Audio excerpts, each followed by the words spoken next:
नमस्कार किसान भाइयों बहनों, मैं अदिति शर्मा दूरदर्शन किसान के कार्यक्रम गांव किसान में आप सभी का स्वागत करती हूं। आज के हमारे इस कार्यक्रम में हम आपके लिए लेकर आए हैं कृषि जगत और पशुपालन क्षेत्र से जुड़ी कुछ अहम जानकारियां। हमेशा की तरह हमारे तीनों सेगमेंट्स रहेंगे ही, खेती किसानी, हमारा पशुधन और कामयाब किसान की दास्तान। तो इन तीनों सेगमेंट्स में क्या कुछ खास है आपके लिए जानने के लिए आइए शुरुआत करते हैं आज के अंक की।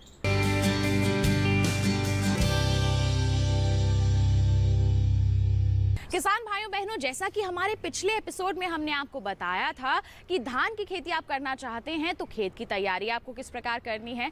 आज के हमारे इस एपिसोड में हम आपको बताएंगे कि धान अगर आप लगा रहे हैं तो आपको बुआई किस तरह से करनी है, यानी कि नर्सरी किस प्रकार से तैयार करनी है और उसके पश्चात रोपाई करने की सही प्रक्रिया क्या है, कितनी दूरी होनी चाहिए, किस तरह से आपको करनी है इसकी रोपाई। इन तमाम बातों के बारे में आज के हमारे सेगमेंट में हम आपको जानकारी देंगे। तो फिर आइए नजर डालते हैं खेती किसानी सेगमेंट पर।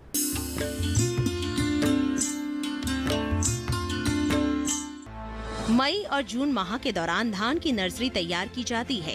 हालांकि इसकी तैयारी किसान पहले से ही करने लगते हैं, क्योंकि सही समय पर की गई बुआई से फसल उत्पादन बेहतर मिलता है। साथ ही जरूरी होता है कुछ अहम बातों को ध्यान में रखने की। धान की खेती करने के लिए सबसे पहले इसकी नर्सरी तैयार की जाती है।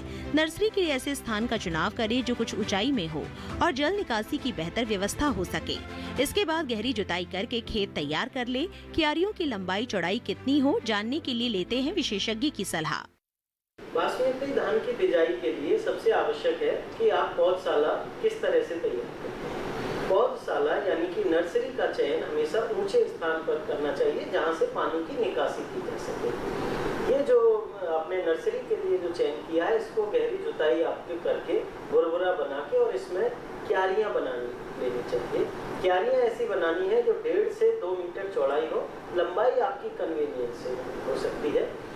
नर्सरी में धान की खेती में सबसे आवश्यक है उसकी लेवलिंग। यदि आपकी पौधशाला लेवल्ड नहीं है तो आप बहुत अच्छा उत्पादन भी नहीं दे पाएंगे और सारे बीज आपके जमेंगे भी नहीं। इसलिए लेवलिंग का आपको ध्यान रखना है, बिल्कुल लेवल होना चाहिए। और कद्दू करने के बाद लेवल करें और जो आपने बीज सोख करके 24 घंटे रखा था, उस बीज को आप 24 से 36 घंटे के लिए ढेर बना के रख दें, जिसको जूट के बोरे से ढक दें। ऐसा करने से आप देखेंगे 24 घंटे के बाद उन सब में कल्ले निकल आएंगे, छोटे छोटे अंकुर निकल आएंगे। उस अंकुरित बीज को शाम के समय, क्योंकि हमारी जो नर्सरी है वो मई और जून के महीने में हम बीज डालते हैं और उस समय तापमान बहुत ज़्यादा होता है। नर्सरी क्योंकि गीली है, पानी भरा हुआ है, तो पानी कई बार उबलने लगता है। और जब हम सुबह के या दोपहर के समय में उस बीज को डाल देते हैं तो वो बीज खराब हो जाता है। उस गर्मी के कारण भभक्की जो है वो अंकुरित नहीं हो पाता, आगे अपना लाइफ पूरी नहीं कर पाता है। इसलिए बीज जब भी आप मिट्टी में नर्सरी में डालेंगे, शाम के समय बीज को डालेंगे। और बीज डालने से पहले जब आप आखिरी बार कद्दू करके लेवल करते हैं, उसमें आपने पोटास, फास्फोरस, जिंक, ये तीनों चीज डालनी है। यूरिया डालने की आवश्यकता नहीं है। यूरिया आपने बीज डालने के कम से कम 6 दिन बाद पहली यूरिया का प्रयोग करना है।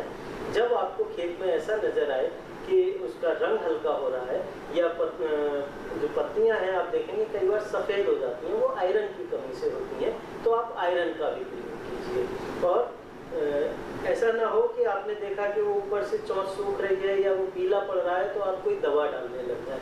वो दवा की दिक्कत नहीं है, वो आपके पोषक तत्वों की कमी के कारण हो रहा है। तो आप ये देखिए कि क्या समस्या है, फिर वैज्ञानिक से विचार करने के बाद ही आप उसमें कोई यदि दवा की आवश्यकता है तो करें, नहीं तो आप जिंक आयरन का ध्यान रखें, प्रॉपर नाइट्रोजन दें। और सबसे बड़ी बात नर्सरी में आप कितना बीज कितने एरिया में डालते हैं ये बहुत आवश्यक है। 1 किलो बीज के लिए कम से कम 25 वर्ग मीटर जगह चाहिए। 25 वर्ग मीटर का मतलब होता है कि आपने 10 मीटर लंबी क्यारी 2.5 मीटर चौड़ी बनाई, या आपने 5 मीटर लंबी 5 मीटर चौड़ी बनाई। इतने में 1 किलो बीज पड़ना चाहिए। यदि इस तरह से आप बीज डालेंगे तो एक एक पौधा तंदुरुस्त बनेगा, बहुत अच्छा उसकी वृद्धि होगी और 20 दिन की पौध आपकी लगाने के लिए बिल्कुल तैयार हो जाएगी। धान की नर्सरी के लिए क्यारियां करीब 1 से 2 मीटर चौड़ी रखें। नर्सरी के लिए लेवलिंग कर लें। भीगे हुए बीजों को 24 से 36 घंटे के लिए जूट के बोरे से ढक दे। करीब 24 घंटे बाद बीजों में अंकुरन हो जाएगा। इन बीजों को शाम के समय खेत में डालें। बीज डालने से पहले पोटाश, फास्फोरस और जिंक डालें। इस समय नर्सरी में यूरिया की मात्रा ना दें। यदि पौधे में किसी रोग के लक्षण दिखाई दे तो विशेषज्ञ से सलाह लें। 1 किलो बीज के लिए 25 वर्ग मीटर क्षेत्र पर्याप्त रहता है। इस तरह से 20 दिन बाद पौध रुपाई के लिए तैयार हो जाती है। तो ये बात हो गई बुआई और उस समय बरती जाने वाली सावधानियों की। अब बात कर लेते हैं तैयार पौध को खेत में किस तरह से रोपे। हमारे देश में मई जून में पहली बारिश के बाद धान की नर्सरी के लिए बुआई की जाती है। बुआई के करीब 20 से 30 दिन की स्वस्थ पौध रुपाई के लिए तैयार मानी जाती है। जुलाई के दूसरे पखवाड़े में 60 दिन तक की पौध लगाई जा सकती है, लेकिन इस दौरान किन बातों का रखे ध्यान जानते हैं विशेषज्ञ से। लगाते समय भी आपको कुछ बातों का ध्यान रखना है। हो सके तो आप 2 किलो ट्राइकोडर्मा प्रति एकड़ के हिसाब से आखिरी बार कद्दू करते समय खेत में गोबर की खाद या केंचुए की खाद में मिला के डाल दें। ऐसा करने से आपकी भूमि का उपचार होगा और जो भूमि के अंदर जो फंगस है, जो दूसरी बीमारियों के लिए जो कवक है, उनका वो नाश करेगी, जिससे कि आपकी फसल सुरक्षित रहेगी। इसके बाद जब आप लेवल करते हैं, जब आप ट्रांसप्लांटिंग की या रोपाई करने जाएंगे तो 20 सेंटीमीटर बाई 20 सेंटीमीटर की दूरी पर बासमती प्रजातियों को और जो मोटी प्रजाति हैं उनको 20 सेंटीमीटर बाई 15 सेंटीमीटर की दूरी पर लगाना है। हर 10 लाइन के बाद एक लाइन खाली छोड़िए जो कि चलने फिरने के लिए होगी। उसमें क्या होगा कि हवा भी क्रॉस होगी, उससे सनलाइट भी जाएगी और आप देखेंगे आपकी उपज काफ़ी बढ़ जाएगी। तो इस तरह से यदि आप रोपाई करेंगे तो आप निश्चित रूप से बहुत अच्छी फसल प्राप्त करेंगे। एक और बात है जिसका आपको ध्यान रखना चाहिए, वो है कि हम जब धान लगाते हैं, जब रोपाई करते हैं तो उसकी गहराई कितनी होनी चाहिए। गहराई 1 से 1.5 इंच से ज़्यादा नहीं होना चाहिए, क्योंकि जड़ के ठीक ऊपर एक गांठ होती है जिससे टिलरिंग होती है, कल्ले निकलते हैं। कई बार क्या होता है कि आपने कद्दू किया, ट्रैक्टर निकल के गया और सीधे लगाने लगते हैं तो पौधा खड़ा नहीं होता और हम गहरा करते चले जाते हैं। ऐसा करने से हमारी फसल का बहुत नुकसान होता है, क्योंकि जो आपने ट्रांसप्लांटिंग की है 7वें दिन इसमें एक नया टिलर निकलना चाहिए। जब वो ज़्यादा गहरा लगाया जाता है तो पौधा जब टिलर निकालना होता है वो देखता है उसकी तो गांठ बहुत नीचे है, फिर वो अपनी सारी एनर्जी, सारी ताकत लगाता है नई गांठ बनाने में, जिसमें 8 से 10 दिन की उसकी एनर्जी, उसका समय खराब होता है और हमारी फसल पर विपरीत प्रभाव पड़ता है। ये बहुत छोटी छोटी बातें हैं जिसमें पैसा आपका कोई खर्च नहीं होता है, लेकिन आपकी उपज, क्वालिटी बहुत अच्छी आप पैदा कर सकते हैं। बाकी यदि बासमती से रिलेटेड किसी भी तरह की आपकी समस्या है और आप वैज्ञानिक सलाह चाहते हैं तो हमारे हेल्पलाइन नंबर 86 306 41 798 पर संपर्क कर सकते हैं। पौध रुपाई के पहले भूमि उपचार करें। इसके लिए 2 किलो ट्राइकोडर्मा को गोबर की खाद में मिलाकर डालें। 20-20 सेंटीमीटर की दूरी पर बासमती किस्म को लगाएं। मोटी प्रजातियों को 20 बाई 15 सेंटीमीटर की दूरी पर लगाएं। धान के पौधे की गहराई 1 से 1.5 इंच ही रखें। तो इस तरह से ये छोटी छोटी जानकारियाँ खेती में बड़ा लाभ देती है। किसान इन बातों को ध्यान में रखकर अपनी फसल में अच्छी पैदावार ले सकते हैं।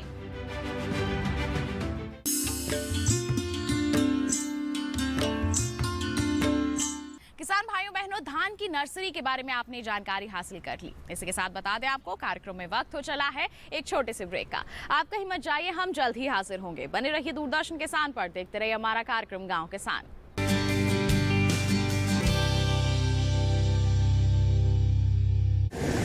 माँ कब आएगा? अभी आएगा। अरे बोलो ना माँ, कब आएगा? बोला ना, अभी आ जाएगा। ये ले, आ गया कुआं। अरे कुआं नहीं माँ, हमारे घर नल से जल कब आएगा? नल से जल? अरे गुड्डी, बहुत जल्दी आएगा पानी। जल जीवन मिशन आ चुका है। हम 1 कदम उठाएंगे तो सरकार 10 कदम उठाएगी। सच? तुम्हारे मुंह में घी शक्कर। घी शक्कर नहीं माँ, स्वच्छ जल। 2024 तक देश के सभी 19 करोड़ घरों में पहुंचेगा पीने का साफ पानी। अब होगा हर घर जल। जल जीवन मिशन, जल शक्ति मंत्रालय, भारत सरकार।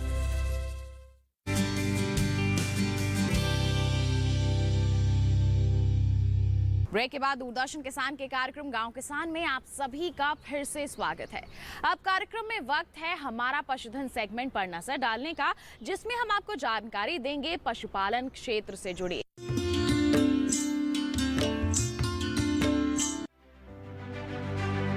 बीसवीं पशुगणना के हिसाब से 2019 में पशुधन में 4.6% की वृद्धि हुई है। वहीं 2012 की तुलना में गायों की आबादी 18% बढ़ी है। इस तरह इस समय हमारे देश में गायों की संख्या 14,51,20,000 है। बढ़े हुए ये आंकड़े काफी सुखद हैं, क्योंकि नई तकनीकों से डेयरी उद्योग में भी इजाफा हो रहा है। उच्च शिक्षित लोग कॉर्पोरेट क्षेत्र छोड़कर इस व्यवसाय में अपनी जगह बनाने में लगे हुए हैं और इसमें महिलाएं पुरुषों से कदम ताल मिलाकर चल रही हैं, जिसकी एक वजह ये भी है कि अन्य पशुओं की तुलना में गाय पालन बेहद सरल है। ये और भी सरल हो जाता है जब किसान पशु आहार स्वयं उगाते हैं। भारत देश एक कृषि प्रधान देश है और पशुपालन का भी बहुत बड़ा स्थान है यहाँ पे। तो यहाँ पे मैंने अपनी गाय से शुरुआत करी है। मैंने एक फार्म लगाया है जिसमें गाय हैं और मेरे पास इस समय बिल्कुल 200 गाय दूध वाली हैं और कुछ प्रेग्नेंट हैं, कुछ बच्चे हैं, ये सारा है। इसमें गाय के दूध को वैसे भी बोला गया है कि अमृत समान होता है। तो गाय के दूध की शुरुआत करने का कहीं ना कहीं दिमाग में किया था कि ये हर एज वालों के लिए एक अच्छा सोर्स है जो उनकी बॉडी में जाएगा, चाहे वो बच्चा है, चाहे वो बड़ा बूढ़ा है, चाहे जो भी है। यहाँ मेरी जो गाय हैं एक बिल्कुल ऑर्गेनिक फूड खाती हैं, जो मेरा खुद का खेत का उगा हुआ है। और मैं औरों को भी किसान को जोड़ के रखती हूँ जो मेरे हिसाब से ही फीड को उगाते हैं और जो मैं अपनी गाय को खिलाती हूँ। इनकी हेल्थ का, इनके रहने का, इनका रहन सहन का पूरा ध्यान रखा जाता है। इनको टाइम टू टाइम क्या इनका वैक्सीनेशन है। मेरा एक डॉक्टर हमेशा 24 घंटे यहाँ रहता है, जो इनकी देख रेख में हमेशा तत्पर रहता है। यहाँ मेरा मिल्क पार्लर है जहाँ मेरी 24 गाय एक साथ मिल्किंग होती है। उसके बाद प्रोसेसिंग प्लांट है जहाँ जाता है। इस सब के तहत किसी भी आदमी का कोई हाथ से टच नहीं है, पूरा मशीनरीकरण किया हुआ है और फिर पैक होता है। और आप जैसे आप सबके घर में ये एक स्वस्थ अनटच हेल्दी दूध मेरी देने की कोशिश है। चारे में ग्रीन फॉडर जो बरसिम कहा जाता है जिसको, और कच्ची मक्का, और इनका जो मेरा न्यूट्रिशंस रखा हुआ है जो इनके लिए क्या क्या है वो पूरा एक चार्ट बनाते हैं जो इनको मैं देती हूँ। साइलेज वगैरह सब दिया जाता है। इनकी हेल्थ के अकॉर्डिंग किस गाय को क्या चाहिए सबका चार्ट अलग अलग है, उसके अकॉर्डिंग मेंटेन करके इनको दिया जाता है। दौराऊ फार्म की संचालिका प्रीति जी पशु का हर मौसम में खास ख्याल रखती हैं। वो बताती हैं कि उनके स्वस्थ पशु के पीछे समय पर किए गए टीकाकरण हैं, जिससे पशु बीमारियों से बचे रहते हैं। साथ ही मौसम के हिसाब से आवास में किए गए बदलाव पशु को सुखद एहसास देते हैं, जिससे उत्पादन क्षमता अच्छी बनी रहती है। आमतौर पर गर्मी के मौसम में पशुओं के आवास में ये इंतजाम करने चाहिए। आवास की छत भी ऐसी हो जो गर्मियों में अधिक गर्म ना रहे। अधिक गर्मी के दिनों में छत पर 4 से 6 इंच मोटी घास फूस की परत डालें। आवास की छत की ऊंचाई कम से कम 10 फुट हो। खिड़कियों व दरवाजों को बोरी या टाट से ढकें। आवास में पंखे या कूलर की व्यवस्था करें।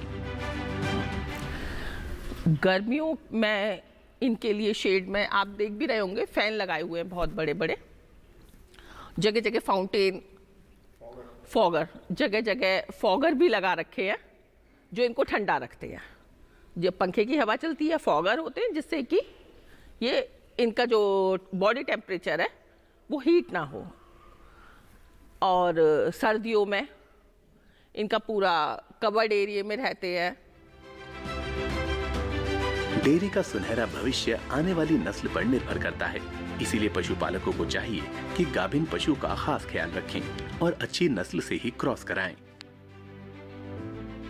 इनकी जो मेरी गाय हैं उनकी नस्ल आगे आने वाली नस्ल का पूरा ध्यान रखा जाता है।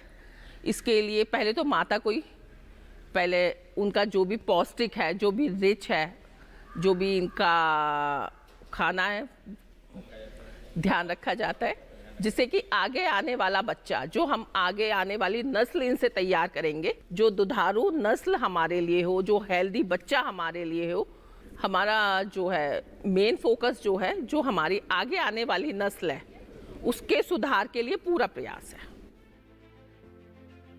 गाय पालन वैसे तो भारत में कम मुनाफे का व्यवसाय माना जाता है, लेकिन सही देखभाल और जानकारी लेकर इससे कई गुना मुनाफा कमाया जा सकता है।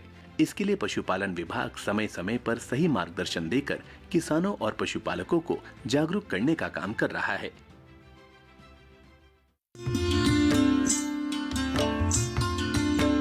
अब कार्यक्रम में वक्त है पशुपालक कैलेंडर पर नजर डालने का।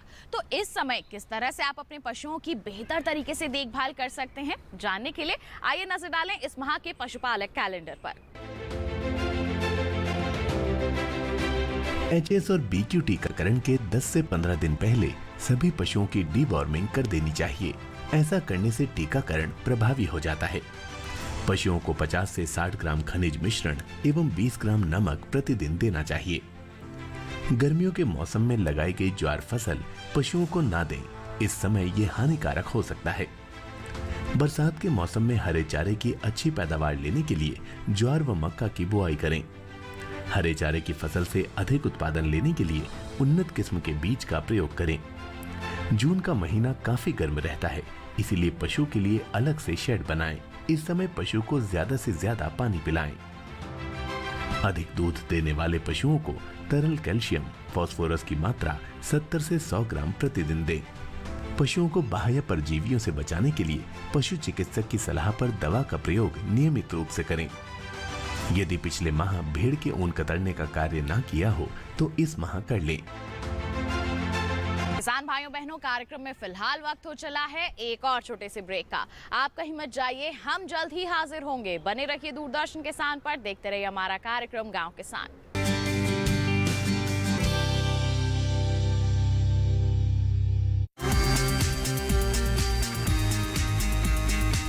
Our guest today on this special episode of The Journey. ये जो बेस माननीय प्रधानमंत्री बना रहे हैं, you are born to make a difference. Your program says it's a journey. It's the startup India. Do not go abroad. 10 more years. 75 years into India's vibrant democracy.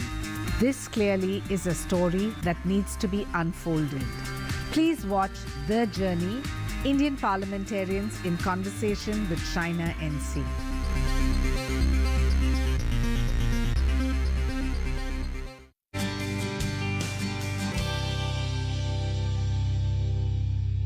Break के बाद दूरदर्शन किसान के कार्यक्रम गांव किसान में आप सभी का फिर से स्वागत है।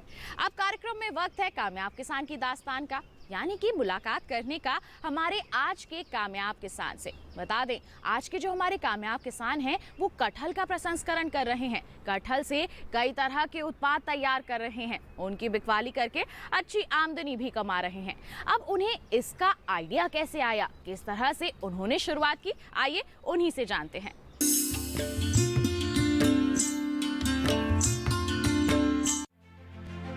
कटहल को सबसे बड़े फल का खिताब प्राप्त है। फल होने के बावजूद इसे हम सब्जी और अचार के रूप में ज्यादा इस्तेमाल करते हैं। देश के लगभग हर हिस्से में कटहल पैदा होता है, लेकिन केरल में सबसे ज्यादा इसका उत्पादन लिया जाता है। हर साल यहाँ करीब 32 करोड़ कटहल का उत्पादन लिया जाता है। इसीलिए केरल में कटहल को राजकीय फल घोषित किया गया है। कटहल में फाइबर, प्रोटीन, विटामिन और खनिज प्रचुर मात्रा में होते हैं। ये मुख्य रूप से उष्णकटिबंधीय फल शाकाहारियों में मांसाहार का बेहतरीन विकल्प है। इतने गुणों को अपने में लेने के बाद भी केरल में करीब 80% से ज्यादा कटहल बर्बाद हो जाता है। बस इसी आंकड़े ने हमारे कामयाब उद्यमी का ध्यानाकर्षण किया और उन्होंने कटहल को प्रसंस्करण करने का विचार बनाया। कुछ साल पहले बर्बाद होते इस फल को सुभाष ने नया रूप दिया और आज सुभाष कटहल से 30 से 40 तरह के उत्पाद बना रहे हैं, जिसमें मुख्य है जैक फ्रूट करी, जैक फ्रूट के बीजों से बनी करी, जैक फ्रूट के पल्प से बने बेकरी उत्पाद, जैक फ्रूट का आटा। मेरा कंपनी केरला में है। We have 30 more products, jackfruit so इसे करी है, जैकफ्रूट कटल का करी है, थोड़ा छोटा कटल का करी है, 25 करी भी बनाता है। और ये बारबेक्यू है, जैकफ्रूट स्ट्यू, जैकफ्रूट सीड का करी है। So we have pulp also. So pulp it is mainly for making ice creams, bakery purpose and all. So we have burger patty out of jackfruit. So ये केरला में है, केरला से governments का support किया है, ये करने के लिए सपोर्ट है। सो केरला में ज़्यादा जैकफ्रूट वेस्ट होता है, सो इसीलिए हम कंपनी स्टार्ट किया। So many wastage in jackfruit. So we have jackfruit flour है, jackfruit flour. This is very good for diabetes. So we have the barbecue, the tomato, jackfruit in tomato sauce. So पूरा chemical free है, no preservative है। So इसको 1 year shelf life है, 1 year shelf life है without any preservative. This is the main advantage of the product. So we are main aim is to reduce the wastage of jackfruit. So many ज़्यादा wastage है केरला से, 90% of the fruit got wastage. So it is a very good fruit compare to the fruit, it is a vegetable. So we are making vegetable all out of. We have appam also, the jackfruit appam. So all we have 30 more products out of jackfruit. Subhash बताते हैं कि उनकी सोच के लिए सरकार ने भरपूर सहयोग किया। सरकार ने इनकी प्रोसेसिंग यूनिट लगाने के लिए करीब 30% की सब्सिडी दी। साथ ही उनके उत्पादों को बाजार उपलब्ध कराने के लिए सरकार मंच दे रही है। आज वो केरल से दिल्ली तक जो सफर कर पाए हैं, उसके पीछे एपिडा की भूमिका रही है। सुभाष का लक्ष्य है कि उनके राज्य की ये खास पहचान विदेशों तक भी जाए। 5 साल पहले, 5-6 साल पहले, so there is a 100% wastage. So in Kerala, so many other fruits हैं, fruit like pineapple है, so many mango हैं. So पूरा other fruit का value added products है, but jackfruit का value added product नहीं है. No value added product for jack. Government हमको सब्सिडी दिया, 30% सब्सिडी दिया। ये हमारा फैक्ट्री इंडस्ट्रियल एस्टेट में है, इंडस्ट्रियल एस्टेट में लैंड दिया। सुभाष के इस प्रयास की वजह से कटहल आज हमारे सामने एक नए रूप में है, जिसमें स्वाद भी है और सेहत भी। साथ ही केरल के लोगों में कटहल के लिए जागरूकता आई है। अब लोग बर्बाद हो रहे इस फल को सहेजने का प्रयास कर रहे हैं। साथ ही उन किसानों को अपनी फसल का दाम भी मिल रहा है, जो पहले नहीं मिल पाता था।